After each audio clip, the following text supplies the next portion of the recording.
center of the city where the roads meet to the depths of the ocean where the whole senses I was moving through the silence without no sure waiting for you.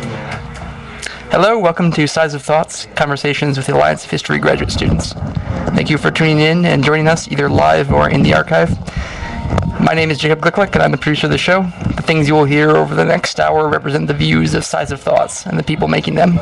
All opinions and quotations in no way represent River West Radio and are the sole responsibility of the producer, guests, and callers. River West Radio is therefore not liable for any legal issues arising from the content of this program. So I'm joined tonight by recurring guest Monica Drake. Hi, Jacob. Thank you. Yeah, thanks for being here. So I thought that this would have, in some ways, a continuation of the discussion I had with Megan McDonald a few weeks ago, and that was specific to the events of February and March 2011.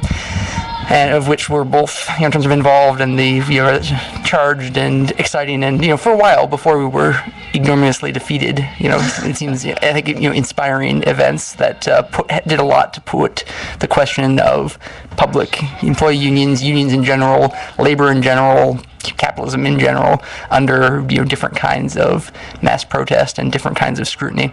So from that, I thought, drawing, since you're in some ways become like the sort of next sort of generation of that, or that you've been sort of involved with the union in the sort of subsequent years and are, to the present, a bit more actively involved with the Milwaukee Graduate Assistants Association than I have been this past semester.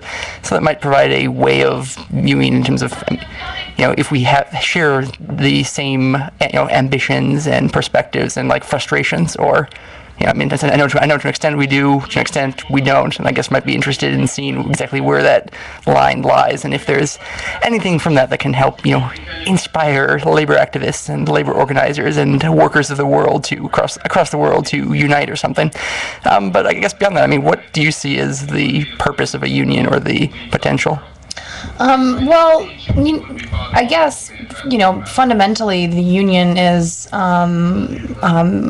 put in place so that people who don't own the means of production have some control over their own labor. And I think that's, obviously really important for people who, in a Marxian sense, might feel alienated from their own labor, in the sense that it's put out there and they don't really see the end production of it.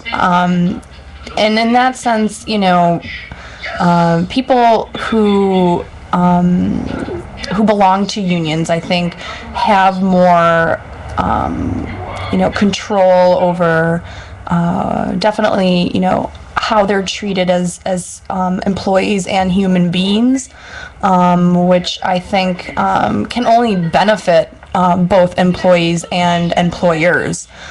So as far as public unions, for all intents and purposes, being considered a boondoggle for Scott Walker and the Wisconsin Republican Party, I find it just very kind of ridiculous that they are viewed that way. But I definitely am in favor of both public unions and private unions, and I think that they're very important for kind of keeping a balance within the political and economic structures of the United States and within the world. I am not naive enough to think that, if we didn't have unions, we didn't have people advocating for their own rights, that large corporations would largely, maintain health care and 401ks and compensation if you're injured on the job and things like that we've worked for. The big one is weekends. We get weekends, hooray! I love weekends. That goes without saying. Okay, yeah, and I think off that, I mean, partly sort of understanding, I guess, own context from this. We're both in Milwaukee MGAA currently. Before that, had you been involved directly in union with a previous life or work or other kinds of contact it had? Let's see. Well, I mean, I grew up, I was a product of a household where there was union involvement. My dad belonged to a private union through Metalcraft in Mayville, which is just a small industrial plant in Dodge County. And definitely, while I was growing up, I didn't ever make the distinction or really think too intimately about what the union meant for the union that my father belonged to, what that meant for my life. And especially growing up in the 80s, where we certainly saw large economic problems and layoffs. My family was never really affected by any of that, and it isn't until I grew up and kind of thought about it later that my life could have been very different as far as being dislocated, moving around, changing schools, having to be on food stamps, or having a parent that was unemployed. That I really thought about those things. When I looked at the protests in Madison 2 years ago this February.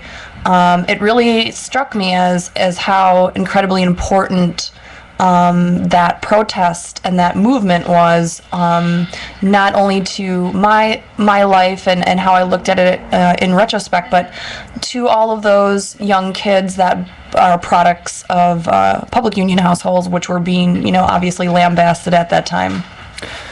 And I think, in part, say that you had more contact or like consciousness of this than I did, since didn't grow up in terms of union household, or even in terms of with union grandparents or et cetera. I mean, even though we're left of center in many ways, it was not a concept of workers' organization or workers' representation as a relevant thing. I mean, I knew it only in the abstract, and since was studying first ancient Greek history and then 19th century British imperialist history, I didn't, even in the academic context, there wasn't that much connection with unions. It's really, I mean, in some ways, I suppose, was won over by the pitch to members in fall of 2009 when it started at Milwaukee. That was the first time I became conscious of the role and the legacy of labor unions. And since then, I've had a number of different interpretations of what role is and what should be. And I think it seems the main area where we might disagree, either as a matter of tactics or more fundamental ideology, is partly the question of how extensive or how much the union should be seeking. How ambitious or how wide-ranging it should be. There's some of the terms used in this. That union provides some control for workers, that it provides the benefit for employers and for employees, that advocating for people's rights, maintaining health care, maintaining the weekend, maintaining wages, etc. It's all fairly defensive to an extent, isn't it? And that see that as preventing conditions from getting worse, of preventing corporations from getting even of more power. That in part, that the union exists as the way for people to try to advocate or plead in some level towards to kind of keep things from collapsing further. Would that be a fair? Yeah, I can see where you're coming from, where it seems as a rather defensive position, and historically it is a defensive position. There were in the late 19th century, early 20th century, when we had an influx of immigrants into the United States, the jobs were a dime a dozen. And so it was very much a factor of life that large corporations had the upper hand in the fact that there were strike breakers and people who were willing to take jobs, no matter what. Once they came to this country, they really had nothing else to lose, and so. And also strike breakers in the context of people with brass knuckles that would go and physically beat strikers, as the Ford's employees did up through the 30s. The overt violence. I mean, on both sides, but I mean blowing up of streetcars, the violence and threat of violence. I guess stakes were high.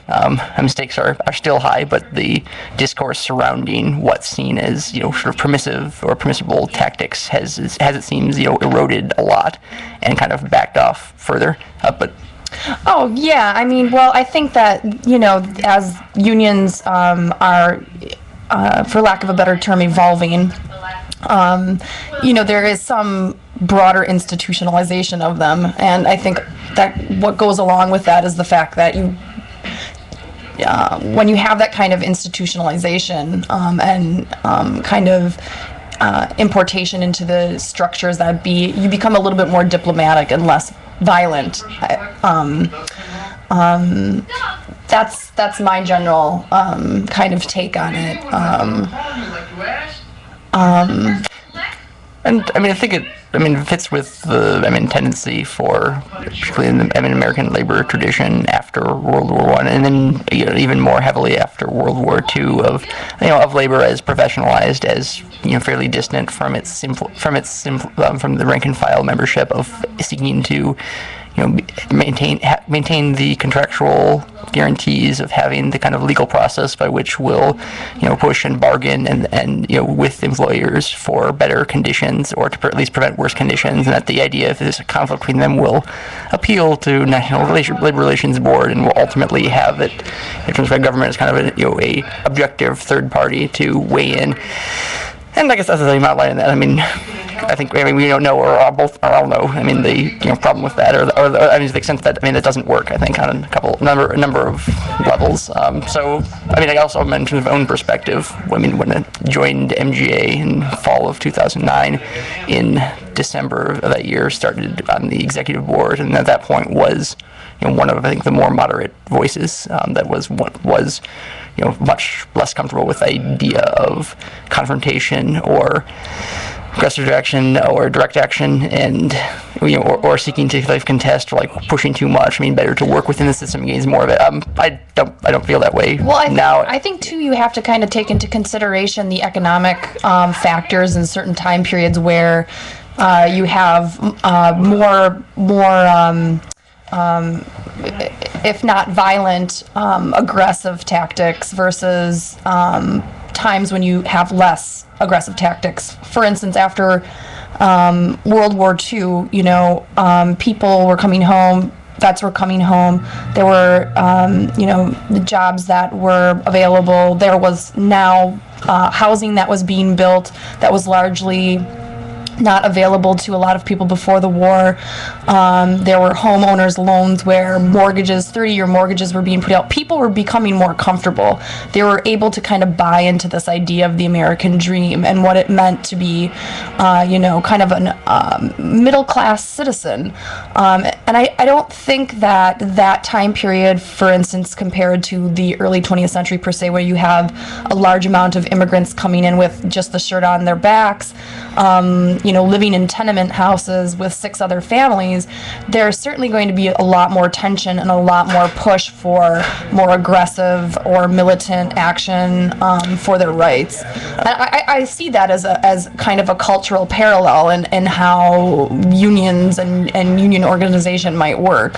I guess I disagree with that as a form of interpreting it. I don't think it's radical times or radical climate that creates radical acts from it. It's people, in some cases, that very small groups of people that in terms of take action or push and challenge, and in some cases are simply a fringe irrelevancy. In other cases, it's certainly a cultural mentality, as we've seen going into the neoliberal times of the 1980s, and this kind of new gung-ho Jeffersonian mentality, where people are becoming more individual at this time period it corresponds to the decline of unions. So there is a cultural parallel to what's going on with unionization, and you see it also with the Occupy movement wasn't just out of nowhere. It was in direct response to the housing crash and everything that was going on Wall Street. I mean,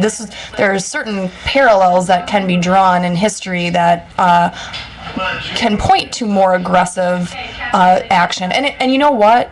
I do find that that's a little upsetting. I think that, if people were more consistently aggressive, maybe not physically, but legally or politically, we might not have these moments of large rupture, that maybe we could kind of stem the tide a little bit and be on a more consistent basis of maintaining, good health care, good workman's comp measures, OSHA standards, etc. Well, I see the decline, long, slow, and torturous decline. It's largely, at least in part, a self-inflicted decline of organized labor as being very much tied up with also its conditions of success. I mean, the conditions at which it was able to, in terms of for white men, pretty much exclusively, to gain certain contractual ways that made it possible for a fairly, in terms of safe, comfortable union that was able to have expansion of the economy, expansion of wages, across from the post-war period up until early 70s. Structural problems with unionization, just as there is with many other things, after World War II with, institutionalized racism and whatnot. And it certainly extends to unionism. I mean, this kind of mentality was, unions created for, to make sure that people kept jobs and maintained a certain standard of living, and it largely, even when there were a lot of jobs to be offered, came down to the fact that it was, minorities were the last hired and the first fired. So, and even more fundamentally, I could say that that the leadership of unions, in terms of it, including certainly AFT, which own local contributors into, have been thoroughly incompetent, and I think thoroughly dysfunctional. To explain. And they had no way to effectively deal with in terms of prices of which they're favored, and have not been able to, AFT at the national level is an organization that knows no kind of remedy except to fund the Democrats and to push for Obama's re-election. And this is the organization that brought Bill Gates as funded speaker for AFT National Convention, despite his anti-union sponsoring over the years. It's extremely. The average age is, I think, over 55 people, which certainly contributes to sort of backward-looking. Why aren't we in a position where, in terms of over 28% of the workforce is union households, and unable that's an abominable number. Yeah, and really unable to risk their own comfort and sanction, or just their own inertia. I think that they're incompetent. Partly it's a consequence of the official legal recognition of unions that came as part of FDR's reforms, of the granting of them as a seat at the bargaining table, which means a seat next to the employer, which also means a strong incentive towards staff and towards professionalization, which means it's what allowed mafia to gain control over Teamsters, but but less dramatically, it's what recreates conditions of bosses and employees within the union itself, and creates people that of course they're not going to fight or be effective in challenging the whole system if they have much invested into it. Become a more embedded organization where it almost exists as an organization for an organization's sake, and you see that with a lot of, like I was talking about before, institutionalization, where these particular organizations start out really as grassroots movements and end up becoming really losing focus. Yeah, and I don't think it's a natural or inevitable process. It's one that happens because specific individuals push for it, and other specific individuals, allow it to happen. But I think it's something that in and of itself cuts the union's throat and makes it unable in the long run to provide a rational justification for its member of, I mean, why should at this point, in terms of people, even as a grad student, pay into MGA or in terms of other locals if their main focus is going to be attempting to elect or re-elect Democrats, so that in some distant future, perhaps the winds will change and corporations will no longer be able to spend drastic amounts of money for elections, or perhaps further down the road, the tide of Wisconsin sentiment will just shift back to the left, and we'll be able to reinstate unions. I mean, and then from there we'll be able to re-recognize contracts, and then maybe eventually gain back some benefits. I mean, it becomes a ridiculously utopian project. I mean, I think that the kind of defensive reformist technique is extremely unrealistic. And this very kind of conversation that you're talking about now came up, and it comes up in the MGA. Where there are people who think that it's not useful to pay dues to the AFL-CIO when we can't even get people to pay MGA dues or be members of the MGAA. And if we could lower those dues, maybe we could get more people on board. I don't know if that's so. That's speculation, but I certainly don't think that they have bad ideas, although the competing argument is that belonging to that organization and having the backing and kind of this relationship with the AFL-CIO makes us seem more formidable. Along with that, I don't know how much AFL-CIO would really stand up for the MGA if anything went down. We saw the extent that they did. I mean, imagine the first impulse of it was to say that we'll accept hike for for healthcare costs, but by all means keep the automatic dues payment.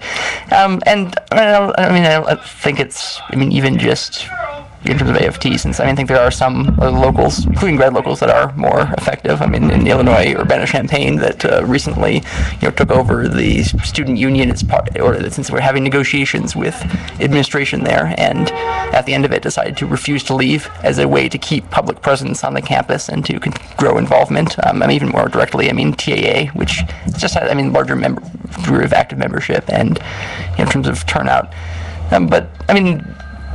And I guess even before there's some details, the question of what unions should be of it. Laying own cards on the table. I guess don't think that should be for trying to get workers in terms of some control. I think they should have workers for all control. Ultimately. Are you a syndicalist? Yes. As the slogan has it, labor is entitled to all that it creates, or even more, directly that, the notion that surrendering own control of how much get to be rewarded for making the things on which in terms of the economy depends, is inherently problematic and inherently self-defeating. And I think a lot of the way that even more successful unions, take a look at Chicago Teachers Union that did manage to do a fairly effective strike, has been partly hampered by portraying itself as far too much as service providers. That this isn't about unions as in terms of people that want to simply in terms of raise wages or keep benefits or privileges. That we are, and this is an argument. And this is an argument that comes up sort of uniquely in the public sector unions. That the reason that we need this union, the reason that we need this amount of pay, these conditions of work, is because we are the backbone of social services. That we provide the benefit of it. So that's kind of what bothers me about more of these larger inculcated willing to kind of kowtow to the system organizations and labor unions, because what ultimately happens is that the larger public loses focus or loses sight of what is really behind the meaning of some of these unions, and what really comes out is political divisiveness, right? So you see the union as a boondoggle or something you can scapegoat because you might have a budget deficit, and it ultimately creates this kind of bizarre image of people who might, be willing to believe in the power of unions. It creates an image that they don't care about being fiscally responsible, or that they don't care about some of the things that Republicans would create as far as a mythology to kind of devastate the power of unions. Yeah, but I mean, I think playing into that language, the language of fiscal responsibility, the language of, in terms of that we're not growing the deficit, etc., is playing on a terrain we'll always lose in, and that becomes self-defeating. I mean, I remember, in terms of February 2011, right before the large protest started, in terms of AFT, it had brought in and was telling everyone that the messaging needed to be very clear, and very centralized, and make sure that, don't have individual members of it be like talking to the press, and instead have, Scott Spector and other sort of political, in terms of lobbyists that could help, speak on them on our behalf, but also that it should be made the point is this isn't about the increase in health insurance. This isn't about what, in terms of individual pay of members. What we care about is the cut to services. So the way that was being envisioned is the unions as the sort of selfless providers that would be, already overworked, but that would, through being able to maintain union structures, provided it was great. I think that's right. In February at the Madison rallies, I think a lot of groups did a good job in trying to avoid making it. It was already a political issue. I mean, obviously it was a political issue. It was, strategically held on the Capitol grounds for a reason. But I think that they, a lot of the groups that were there did a really good job in not being kind of backed into a corner and made to look as if they were doing something wrong, and that they were being defensive. Largely when you see someone being defensive about something, it's. I disagree. I think partly the focus on services and selfless public servants is why we lost, in part. I think that because if you're playing into that setup of it, if the idea is we are people that are willing, even eager to sacrifice, provided it's done with union grounds, it gives a partly people are going to essentially believe it. Partly encourages the unions to privilege continuity and leadership and collective power as opposed to individual well-being of its memberships. That the only reason that we lost, well, not the only reason, but I have to throw out there that the only reason, or one of the reasons that we didn't succeed, fully in and that we lost everything. The protest movements, that were happening in Madison is not only it's not only on the backs of that protest movement. It has a lot to do with kind of the culture of politics stemming back 20, 30 years. Like I said, I grew up in Dodge County where it's largely industrial. I see people voting against their own economic interests based on social issues that the Republicans have held on to and pushed for the last 35 years. So I don't think that when you see Scott Walker winning the recall election, it is only because people are looking at public employees as drains on the economy, and we weren't violent enough or we weren't aggressive enough to really make our point. I think it is that they were going to vote that way anyway because they vote on social issues and not on economic issues they're in their interest anyway. And it is this whole bizarre political culture that has existed that I just don't understand, that I think really needs to change before we can make any progress in this. In Milwaukee, for sure. Look at I'm not going to go there, but there's quite a bit of brain drain here. I think part of the problem of unions, presenting themselves as non-political, or in terms of or collectively as non-greedy, or as being prepared to sacrifice and serving this sort of abstract notion of public services and public institutions is, it's not compelling to anyone, honestly. It's not credible. It's not, and it does disservice to the members that were involved and were already sacrificing a lot and risking a lot by, in some many cases, leaving jobs for intrinsic out of it to be, at the mass protest, to be sleeping overnight at the Capitol. I mean, I think should have been, in terms of willing to say publicly, like, no, this is not. I think a lot of the people there were regular, normal people who they aren't anarcho-syndicalists, and they're not not aggressive, and they really are just people. And I think that was one of the main great things that the groups there did, is that they showed people that they're not evil public employees.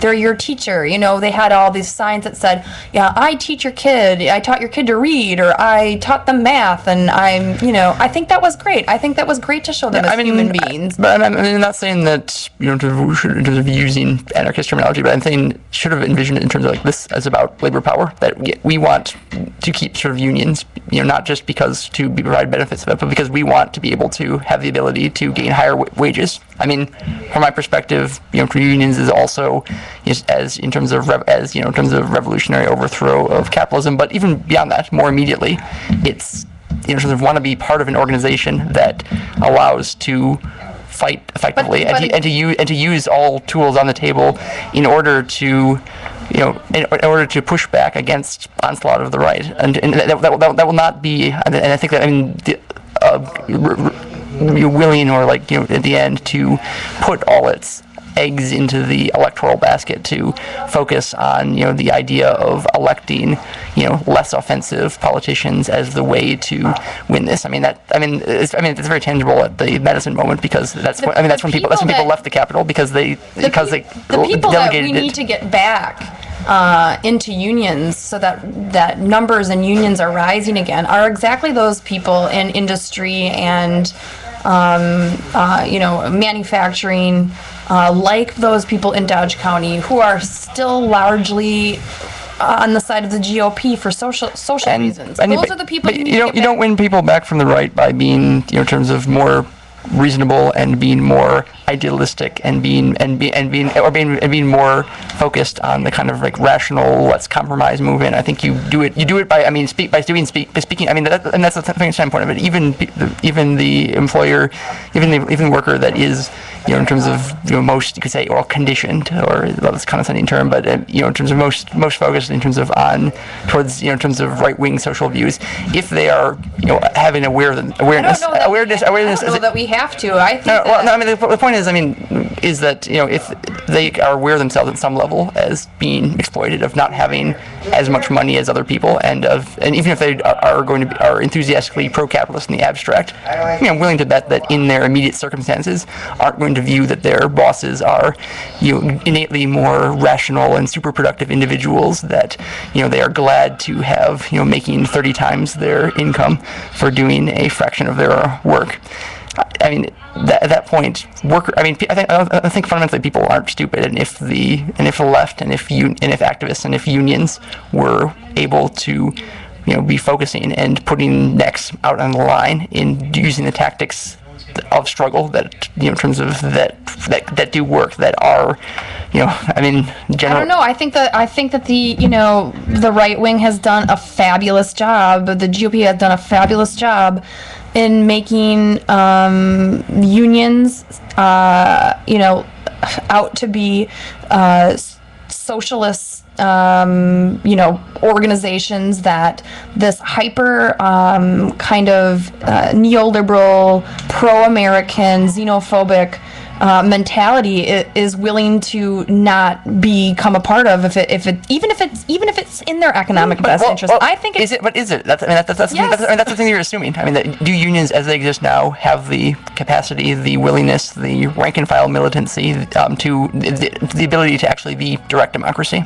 I'm sort of assuming that it's only irrational reasons that would cause people to not be involved, that otherwise that it's things immediate gains, but. Part of my ceremony is I don't think that they have the effective leadership, and that the whole structure of leadership and division for regular workers is problematic. I don't think that they have the set up to fight effectively this model because I mean, as it outlined, it's not a matter of doing confrontation. It's not a matter of shock horror, breaking the law. I mean that's just like too. And I'm not trying to condescend to it, but I think that there's, I mean, in every times unions are the vulnerable, are in terms of terrible position, have seemingly insurmountable odds to gain everything.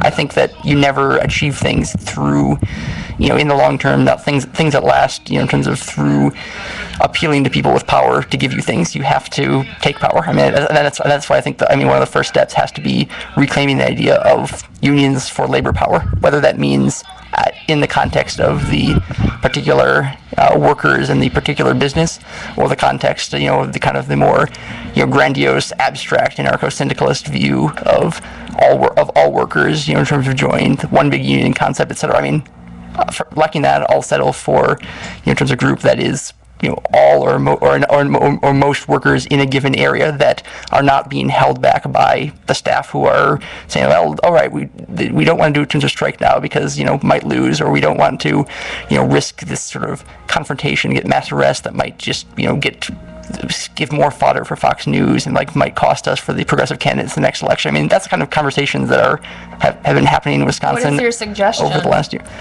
I mean, direct action gets the goods. It's another IWW slogan, but I think it does that. I mean, the workers are not a indispensable part of this process. I mean, if workers en masse stop conditions of work or change the condition of their work to do rid of it, that's something that does not be appealed against. I mean, there's a long legacy of I think partly 1930s tactics, 1910s tactics, 1890s tactics are extremely applicable to this situation. That level of confrontation, and I think more fundamentally, we should not respect the existing political process. We should not put any hope in electing wealthy individuals to rule that will make the good laws for us, and we should not put faith in long-term contracts that can be canceled.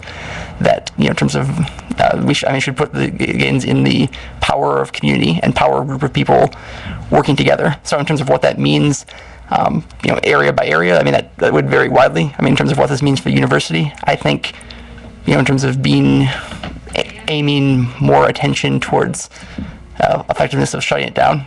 Frankly, of it. I mean, and even if we're talking tangible, immediate things, Quebec in the past year, in terms of was able to stop tuition rising by mass student strike. I mean, it was aggressive. It was dangerous. I mean, it was physically dangerous with people involved. You could say it was dangerous of discrediting the movement, but it happened. It worked. In contrast, UWM, we had, in terms of a few dozen people that went. I was one of them of it, but for all it was good it did, outside for the Board of Regents and outside the Chancellor when Provost Britz was given the raise from $220,000 to $310,000 a year, and held signs for a bit, and then shouted a couple things and then left and went home. I mean, it didn't really change anything, didn't really challenge anything, and it got.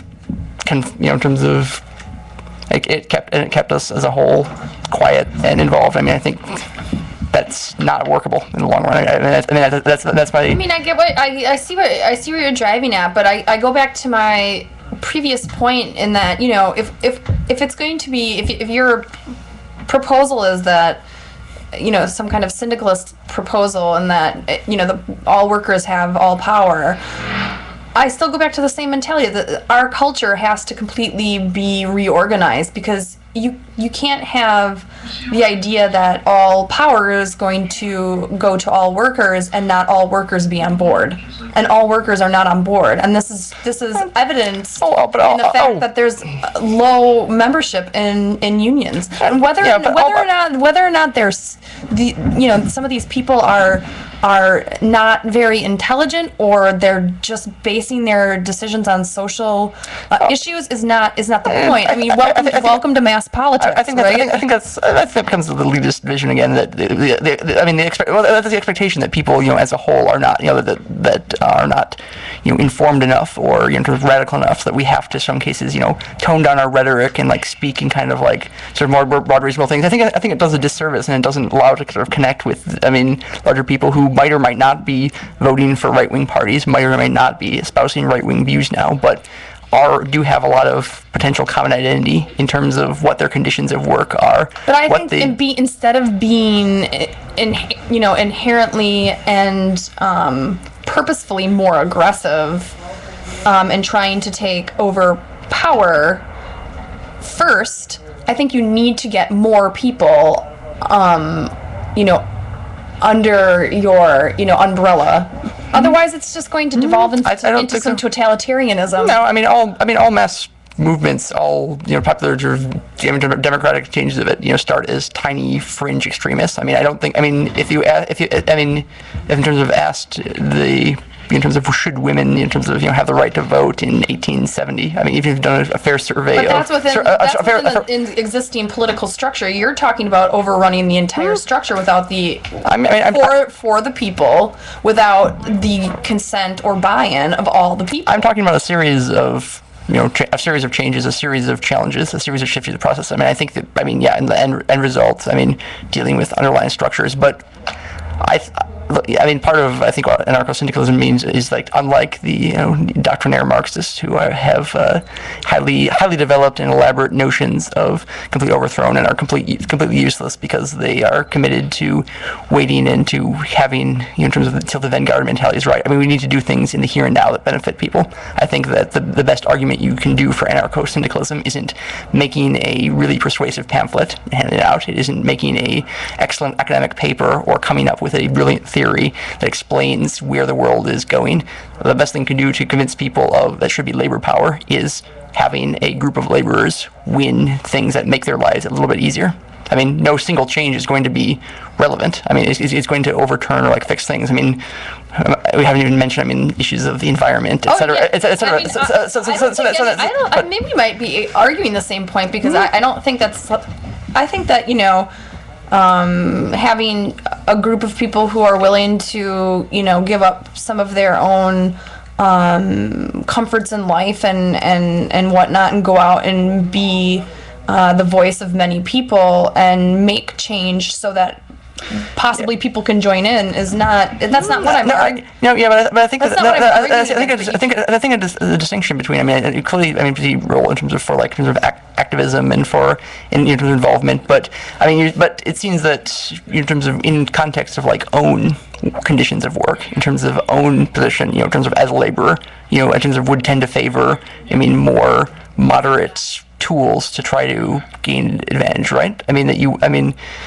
In some sense, it's a different thing to say yes, good for the students and workers in Quebec, good for anyone that's able to, pull off in terms of, a really disruptive thing that actually. It's hard to say because when we were, discussing as part of the MGA and as you heard in many of the AHTS Alliance meetings back when all of this was unfolding and Act 10 was put into place, not a lot of us were willing to concede our TA-ship in order to make a huge stand, especially after we realized that we weren't going to have a lot of backing from our own faculty members. And so I think that's, Well, and that's why, if we're talking the context of, immediacy what to his workers, that's something that I think that make actually academia more directly frustrating and countereffective is that we have these sort of false barriers and false sympathies in part. I think,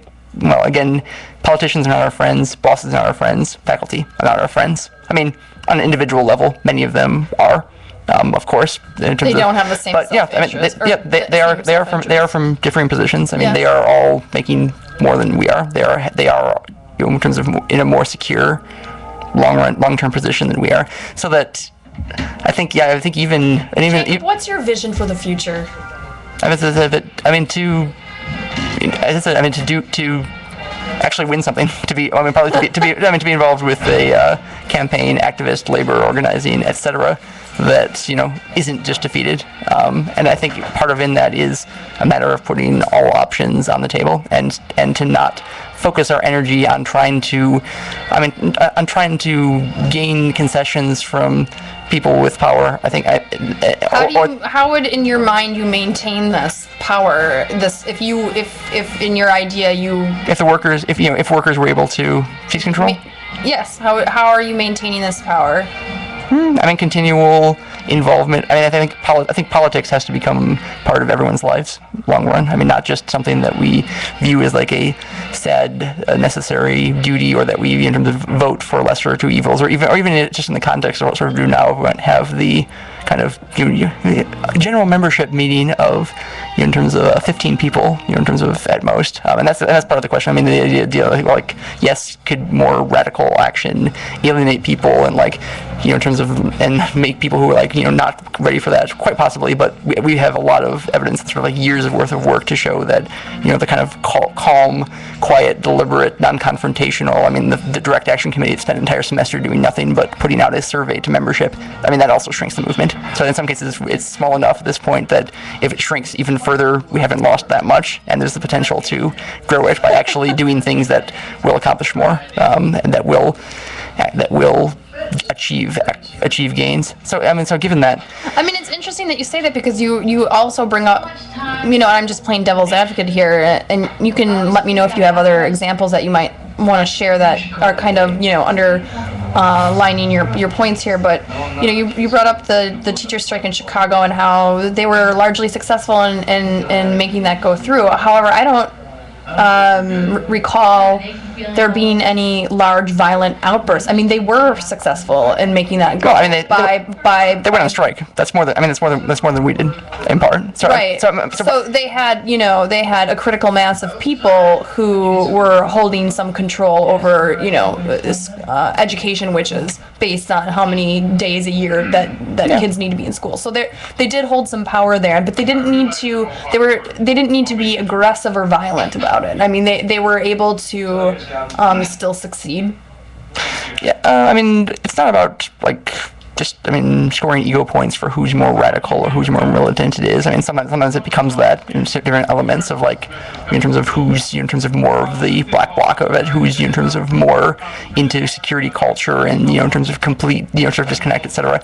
I mean, the example I mean ultimately, at the end of the day, I mean, I'm a pragmatist. I mean, I viewed it itself as sort of pragmatism for why, in terms of why actually Lee Abbott really, in terms of, struck me as radical to the point of crazy when I started with MGA, and that the notion of directing, of trying to challenge or viewing, in terms of university system itself as an enemy of it, did in terms of. It was not something I agreed with at all, but I don't know, I think it's hopefully a bit older and wiser in the end, having, in terms of, lived through the first year plus of Walker's administration. I mean, I think that pragmatism means that's why we need worker control, because nothing else is effective enough. So in the context of, so it's not a matter of who's more posturing or even who gets arrested the most that accomplishes the most, but who wins. And the things about who. I mean, if people are willing to be arrested a lot in a way that accomplishes things, that shows capacity of people to resist.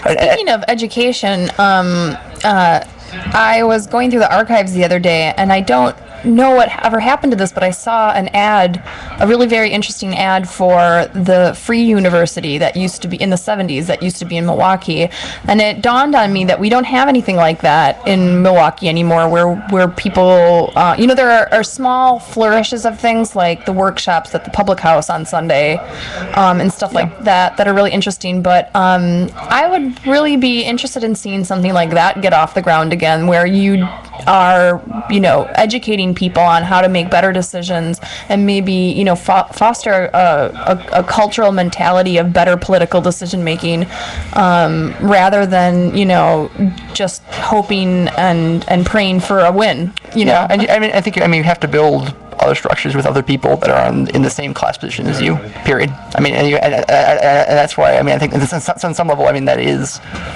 radical in the sense of that I think has to bring a lot of objection to, in terms of existing political and economic structures, but it also means, I mean, that what's most effective or sort of most challenging long term is building meaningful relationships and interactions and common collaboration among other people. I mean, and then that kind of the potential to then lead to, I mean, in terms of strike, general strike, riot, etc. But either way, I mean, you need that degree of community if you're just acting as individuals. But I mean, even that idea of a free university University is really striking to me, in that, you know, I think the best way to get people on board and you know, be smart about obtaining power for, you know, yourself or your, you know, unions obtaining power for workers is to have a good education system. We don't have one that we have an education system that in public schools fosters national mythologies. We don't have. Oh, sure, and I mean I think also, but one thing we might suspect might disagree promptly, you know, drastically, is that you don't win political struggles. You don't achieve power. You don't achieve benefits or anything by trying to, in terms of persuade people or being right or being rational or giving people. You persuade people by having groups, sometimes quite small groups initially, with the capacity to change the status quo and challenge it in a way that increases their own position and access and power. I mean, I think that if the notion is like even I don't understand how you change the status quo unless you've got a large enough buy-in by other people to change it. Direct action. I mean, that's the whole instead of it. I mean, every mass movement began. I mean, the anti-war movement in the '60s that, you know, in retrospect, can be tempted to like look back and say like, well, it was the time of the '60s that made people more radical, that caused, you know, this buildup of the youth generation. 12 people. There were initially, yes. I mean, it was 12 people. I mean, Noam Chomsky's, you know, talked about how when earlier it was extremely unpopular that the first time the police were called out to protect them from the much larger group of people that wanted to beat them senseless. It always. Possibly. It started with 12 people, but that didn't stop the war. 12 people did not stop the war. But it started the anti-war movement in part of it. I mean, sure. So in that context, you know, you do need the 12 people. Okay, you need but you're talking 15. about, you know, gaining success. 12 people did not gain success.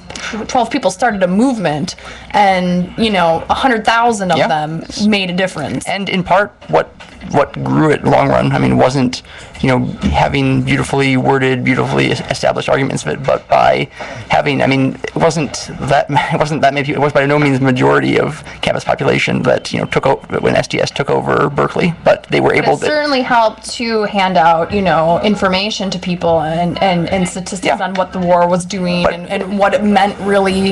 Yeah, but informational, you know, as if it had it, but also. We can't be arguing that our education is important to making, you know, useful organizations that promote people's rights and workers' rights. We're not arguing that, right? I mean, education mostly teaches complacency and authoritarian tendencies. I mean, and the notion of abstract rights that are. I mean, that's why I think that there are arguing that. Yes, I mean that's where there are somewhat, I mean, fundamental setups of this that, I mean, I mean you need to have a presence in public space, and public spheres are either non-existent or controlled by. I feel very uncomfortable with the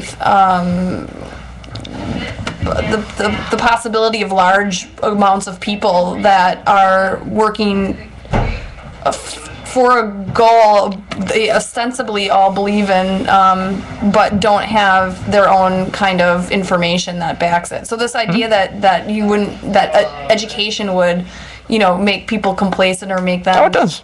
I mean, or inculcate them to some other grander idea, you know, that is put forth by the, you know, educator, if you will, or the powers that are, you know. Oh, but I mean, administering the education. Well, but I mean, the current university system that we engage in, I mean, isn't education as in terms of fount of beautiful learning or you know, smashing of boundaries. I mean, it's education as a commodity. It's thing that students arrive to get a certain degree for their sake of later jobs. But wouldn't people who came to an organization to fight, you know, against a power that didn't come to that conclusion that they wanted to do that by themselves and were just going along with the crowd just as bad as people who are being educated by presumably somebody that's misleading them or making them, you know. I think that. I'm an advocate of people who have the tools to make their own decisions. Yeah, I mean, but in the context of current, university system is, I think, a deeply privatized, deeply neoliberal, deeply capitalist model in that. So I mean, that's why it also has to be something to be Oh resisted. God, it is. You know, every day I go to class and I'm like, didn't we just talk about this? And now I'm writing. You know, I have to write another paper. This is not fruitful. The whole system is screwed up. We all know that. It definitely could be better. I feel a lack of creativity, and I think a lot of professors feel that way too. No one's arguing that. Yeah, and so if it's, But it doesn't. and then, But it doesn't. But I would say largely that being, you know, in the university system and in the graduate program these last couple of years has not made me more of a sluggish idiot. I think it's made me more aware of things within the world, things that I should probably be, you know, active against. You know, possibly joining in a movement of direct action against.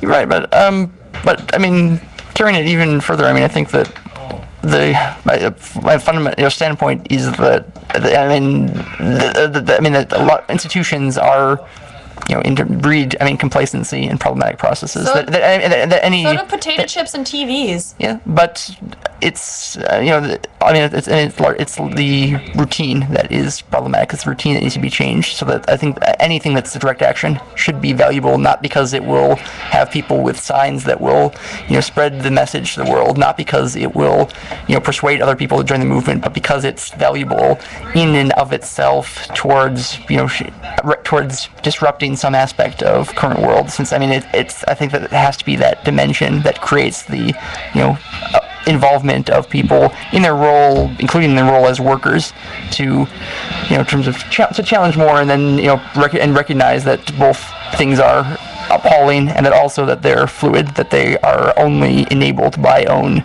complacency and support for institutions, that there's no obligation for ultimately the workers as a whole to respect anything else that does not seem as benefiting their interests. So from there, it can be a way of challenging and changing. I think even, you know, whether it's both their material conditions and larger. It's a beautiful notion process. to, you know, fight for a distinct ideology, but unless I just don't see how the ideology being workers' rights and power to the worker without worker buy-in and without educating of workers who are going to be, you know, within the movement is a bountiful or fruitful suggestion.